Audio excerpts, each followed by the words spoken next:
আসসালামু আলাইকুম ওয়া রাহমাতুল্লাহ। তো আজকে চলে আসলাম বিশেষ একটি ভিডিও নিয়ে। তো আমাদের এই ভিডিওটা দেখে অবশ্যই সবার সচেতন হওয়াটাই জরুরি।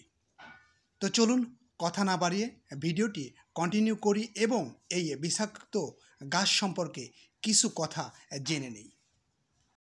এই গাছটির নাম হচ্ছে অ্যাথোনিয়াম, জাতীয় বিষাক্ত পদার্থ অ্যাথোনিয়াম।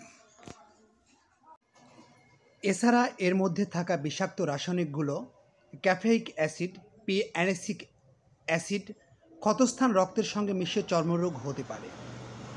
ফুলের রেণু বা বীজ নাকে প্রবেশ করলে হাঁপানি, শ্বাসকষ্ট, জ্বর হয়।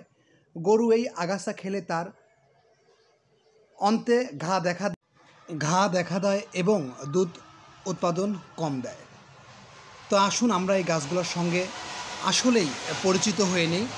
আমাদের যারা বাচ্চা কাচ্চা, যে সমস্ত বাচ্চা কাচ্চা আছে, ছোটো বাচ্চা কাচ্চা অনেক সময় খেলার বসে মূলত গাছটি কিন্তু আপনার অত্যাধিক সুন্দর, যে কেউ দেখলে মনে হবে যে একটি ফুল তুলে হাতে নিয়ে নিই, কিন্তু এই ফুল তোলার সঙ্গে সঙ্গেই তার যে বিপদ হতে পারে এটা কিন্তু আমরা কেউ জানি না।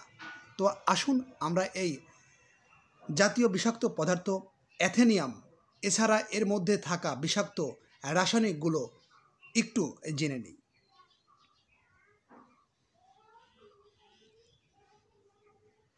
নাইট্রোজেন আবদ্ধকরণের প্রক্রিয়া ব্যাহত করে।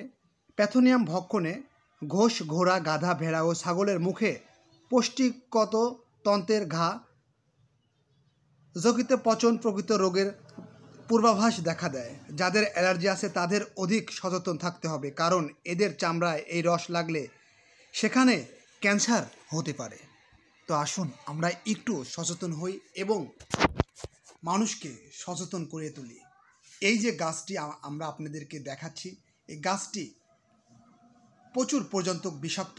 এটা নিয়ে অনেক রকম কথা হয়েছে। আপনারা এই গাছটি সম্পর্কে বিস্তারিত জানার জন্য গুগলে আপনারা সার্চ দিয়ে দেখতে পারেন এই গাছ সম্পর্কে।